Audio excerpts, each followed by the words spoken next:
दोस्तों, आज का मेरा टॉपिक है ग्राम सभा, ग्राम पंचायत और भूमि प्रबंधक समिति। तो सबसे पहले जो ग्राम स्वराज की अवधारणा थी उसको देखते हुए संविधान में 73वां और 74वां संविधान संशोधन करके संविधान में 243 धारा जोड़ी गई और उसमें बहुत सबसेक्शंस हैं। तो संविधान की धारा 243 के अंतर्गत ये लोकल बॉडीज़ की का गठन किया गया। तो लोकल बॉडीज़ जो है वो गांव में भी, यानी शहरी क्षेत्रों में और ग्रामीण क्षेत्रों में, दोनों में इनका गठन किया गया। ग्रामीण क्षेत्रों में जो ग्राम सभाएं हैं वो लोकल बॉडीज़ आप कह सकते हैं, स्थानीय जो प्राधिकार है जिनके पास। और इसी तरह से शहरी क्षेत्रों में जो हमारी नगर पालिका, नगर पंचायत और नगर निगम, ये हमारे शहरी क्षेत्रों की लोकल बॉडीज़ हैं। तो हम यहाँ पर बेसिकली कंसंट्रेट रहेंगे ग्राम सभा पर। तो ग्राम सभाएं जो है वो 1000 की पॉपुलेशन जिन गांव की होती है वहाँ पर ग्राम सभा होती है। अगर मान लीजिए 1000 की पॉपुलेशन नहीं है तो छोटे छोटे गांव को मिलाकर के हम 1000 की पॉपुलेशन पर एक ग्राम सभा बनाते हैं। और उस ग्राम सभा में वो सारे लोग आते हैं जिनके नाम हम वोटर लिस्ट में लिखते हैं। यानी जो लोकल बॉडीज़ की जो हम एक वो बनाएंगे वोटर लिस्ट, उस वोटर लिस्ट में जिन जिन लोगों का नाम लिखेंगे, और उसके लिए 18 वर्ष से ज़्यादा आयु होनी चाहिए और वो व्यक्ति उसी ग्राम सभा का निवासी होना चाहिए। तो ग्राम सभा में 18 साल से ऊपर के जितने भी लोग हैं जिनके नाम ग्राम की वोटर लिस्ट में हैं, वो सारे ग्राम सभा के अंतर्गत आते हैं। अब ये ग्राम सभा अपने कार्य संपादित करने के लिए ग्राम पंचायत का गठन करती है। तो ग्राम पंचायत के गठन के लिए पंचायत राज एक्ट की जो धारा 3 के अंतर्गत ग्राम सभा है, और ग्राम पंचायत जो पंचायत राज एक्ट की धारा 2H के अंतर्गत इसका वर्णन है।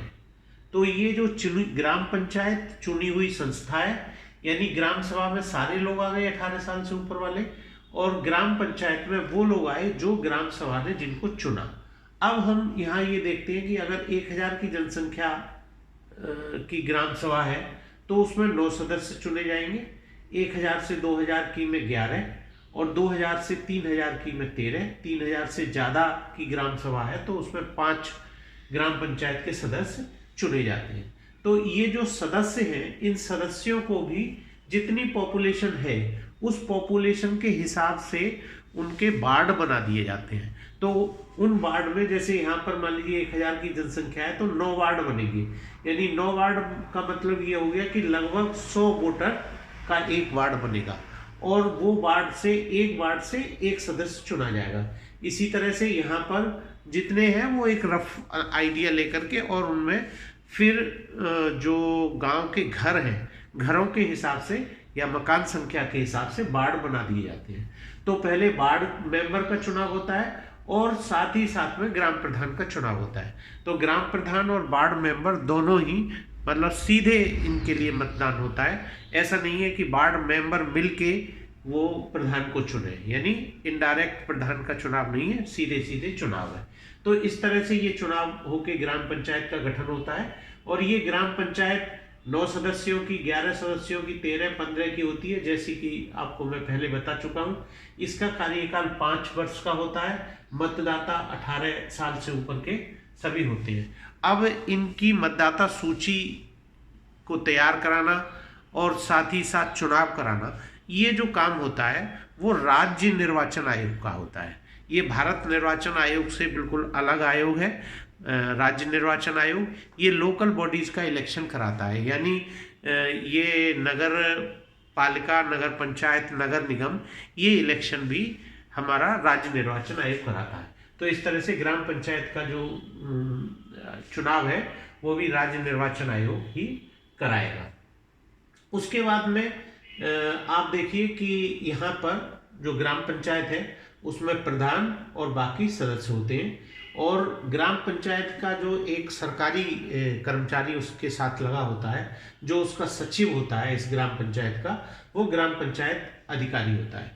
और ये जो ग्राम पंचायत है ये मतलब ग्राम सभा की ओर से ये काम करती है। तो ग्राम पंचायत का जो काम है वो उन गांव में या उस एक गांव में, अगर सिर्फ एक ही गांव है तो उस गांव में या उस पूरी ग्राम सभा के क्षेत्र में जो भी विकास कार्य हैं वो सारे विकास कार्य ग्राम पंचायत कराती है, और ग्राम पंचायत के खाते में सीधे पैसा ब्लॉक के माध्यम से आता है, और फिर उनका काम पंचायत सेक्रेटरी और प्रधान मिलकर के वो काम कराते हैं।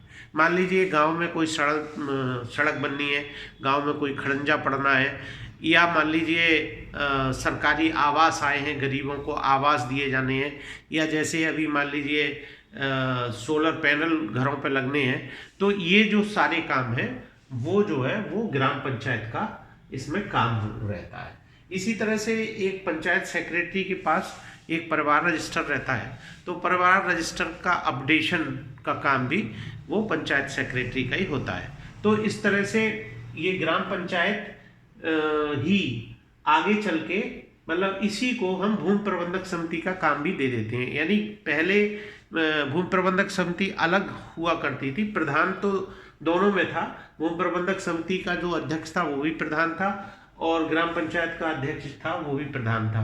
लेकिन इस भूमि प्रबंधक समिति में ये ग्राम पंचायत से कम मेंबर हुआ करते थे, लेकिन अब ये दोनों को एक ही कर दिया गया है, मतलब एक ही बॉडी है, वो ग्राम पंचायत के रूप में भी काम करती है और भूमि प्रबंधक समिति के रूप में भी काम करती है।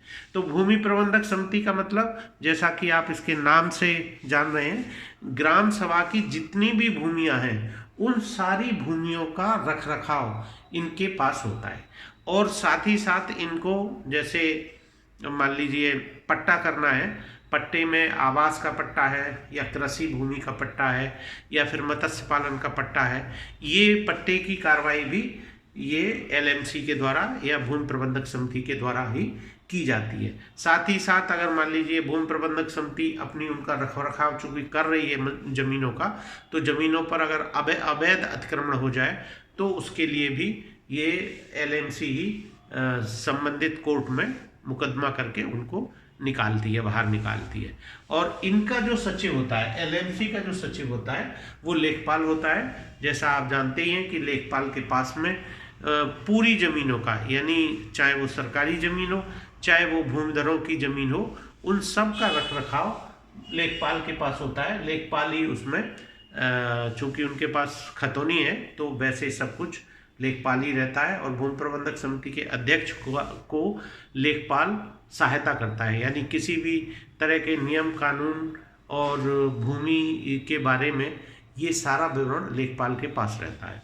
तो लेखपाल का काम है भूमि प्रबंधक समिति की मदद करना।